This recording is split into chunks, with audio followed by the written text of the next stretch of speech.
There are 4 brothers in the family. In his family, they strongly believe that I'm a witch and that I have brought calamity on the family.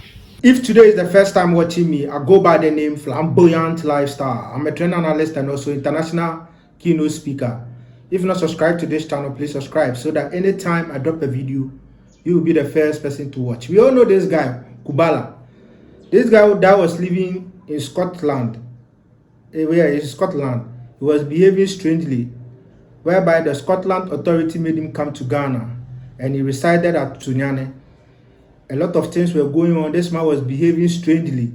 People think he was smart. People think he is creating content. A lot of people were saying so many things about this man called Kubala. And right now, Kubala has been taken to Reháb and all the hair have been shaved and all those things, receiving treatment. And right now, the wife has come up to say something about him and her. The wife is trying to come to Ghana after the husband has been to Reháb and so many things. The wife is saying so many things that they stop sending money to Ghana and all those things. So without no twisting matter, let's pay attention and listen to what the woman said. There are 4 brothers in the family. In his family, they strongly believe that I'm a witch and that I have brought calamity on the family. After my children went into captivity here in Britain, and his family, obviously, because at that time, when we went on this journey of awakening, me and my Lord husband, the king, we were no longer sending money to Ghana. I used to, for the 7 years I was with the king, I was the one who was sending them money. I was the one who used to clothe his mother, clothe his young sister. I sent so much money to Ghana, probably over £3,000 for his family. During that time, I was the best thing ever that happened to their brother. I was the best thing that ever happened to the king. They believed that I was going to help him with his career. I was going to make him the famous opera singer that they wanted. So when they were benefiting from me, I was everything to them. Obviously, everything changed when the king and I went on this journey and we had our awakening. And we chose our path of destiny that Yahweh chose for us. And we accepted the calling and everything changed. I obviously became the #1 enemy of the family because money was not being sent to Ghana anymore. I even lost a council house where I was staying with the king because I actually took money and I sent it to Ghana, to the family. So there were so many even sacrifices that I literally had to endure for the love that I had for his mother and his family. Now, fast forward 12 years later, because of Kubala and this journey of the king having his own awakening, everything obviously changed. When the children went into captivity, Chaka and his brothers and sisters, all my children went into captivity. And then obviously the king lost everything. He had now properties. He was doing very, very well in this world. So he lost a lot of money and a lot of properties, and he lost everything that he had. And that everything changed because now money wasn't going to Ghana anymore. Then I became the witch who bewitched their son. That said, after my children went into captivity, obviously I'm a woman of prayer. I'm a woman of prayer. And I'm a woman of faith. And this is one thing that I have in common with my Lord husband. We love Yahweh. We love our God. And there's nothing that can separate us from our faith and our belief. For those who know me growing up in Zimbabwe, I am not a woman who fits in. I was never a child who fits in. I was always very, very different. The only person who even understood me in Zimbabwe was Neva Gasho, because I was always very, very different and I did things my own way and I believed in choosing my own path. I'd never follow the crowd. And I'm still like that. I'm very true to myself. So meeting the king was amazing because we have that in common. We follow our path of destiny. This is how Kubala was birthed. Now, ever since my children went into captivity, calamities have befallen the house of my Lord husband.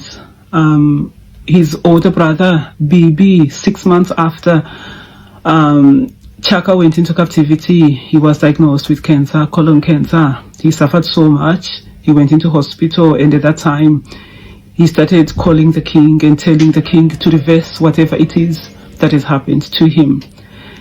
The king did not. I did not. And then obviously his stomach was cut. And right now he's got a bag and everything.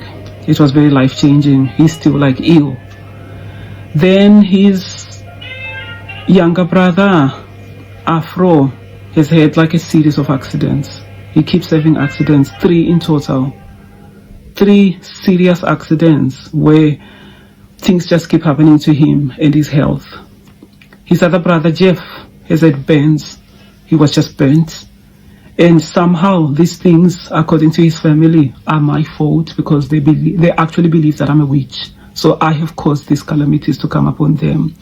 They've also suffered financially very much because of Kubala, because now the money that I used to send them, or the king used to send them, doesn't go to them anymore. In Kubala, what we firmly believe is leaving the world behind in this new returning to innocence and living a life of nature, which is what our God Yahweh revealed to us. Now, I did this video on this day, on this Sabbath, because this is a very special day. It's kind of like a different Sabbath in Kubala. But I did this video because the core, what is at the root of what has happened to the king, him being kidnapped and everything, is actually because of me being accused of being a witch. If the king had also said, yes, my wife is a witch, he would not have been captured.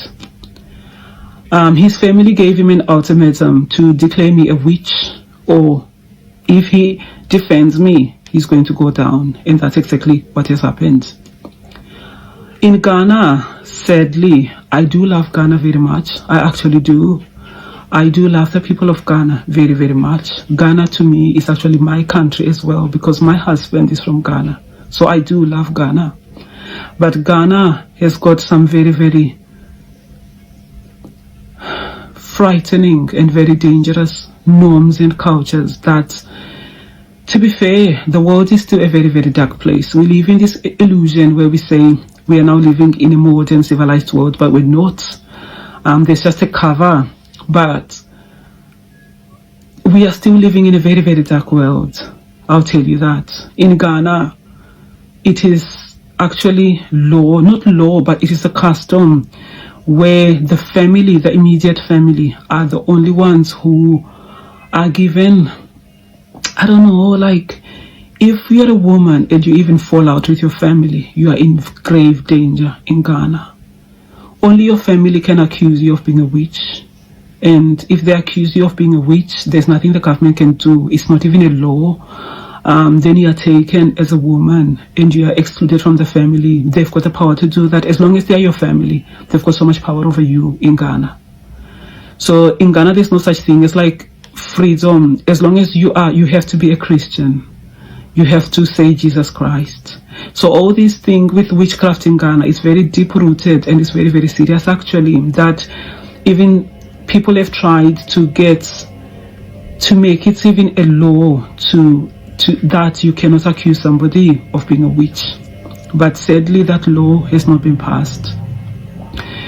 So today there are probably thousands of women who have been accused of being witches by their own family, and they are living in isolation. They are taken to these camps where it's some sort of rehab, I suppose, and they have to denounce things, and some of them are even maimed. They live in torture. This is happening today in 2026, and no one speaks about it even in Ghana, but it's happening.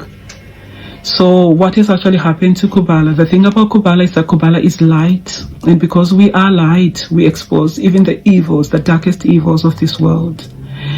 And if the king had denounced me and say that yes, my wife is a witch, he wouldn't even have been captured. But because now it's also his family in Ghana, they've got so much power. If your family and you're a woman, if they say you're a witch, that's it. There's nothing the government can do. Your family saying you're a witch, and a witch you are, and you're taken away. That's exactly what's happened to the king. So one thing that I know is that when I went to the Ghana embassy, they asked me that, are you sure you want to go and follow your husband? And I said, of course I want to do that. I am still going to go to Ghana. I am going to Ghana, and I am a woman who, in my past, I have shut down entire churches with my faith in Yahweh. Many people who were so big, who never thought they could fall, they have fallen in the hands of my prayers and my faith in my God. I am a woman who doesn't follow the crowd. I am a woman who walks in my conviction, and I've always been like that. That's what defines me. That's what makes me, me. And I am going to go to Ghana, and I'm going to go and save my husband. And not only my husband, I am going to save all these women today who are in witch camps today as we speak.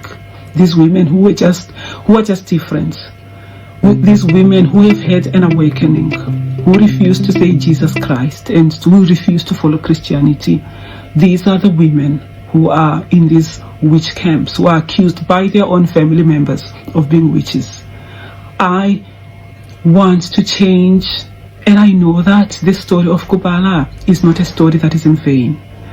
It is a story of the new world, but a story that also unveils all the wickedness of this civilization of Esau.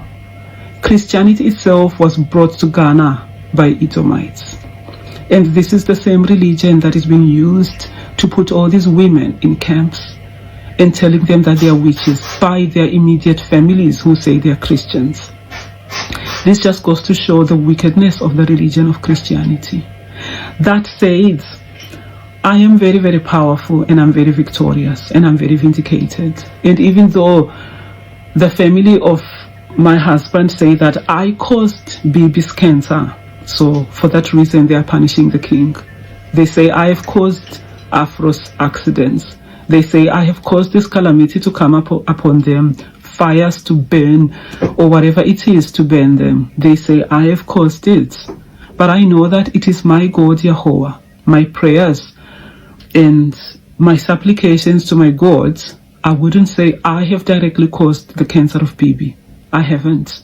But I know that whatever has happened to him is actually the God of Kubala. If you listen to what the woman has said, the woman has spoken, and the woman has said so many things, and it's very pathetic, and it's very emotional thing. I don't know what to say again. If you have something to say, please write it under the comment section.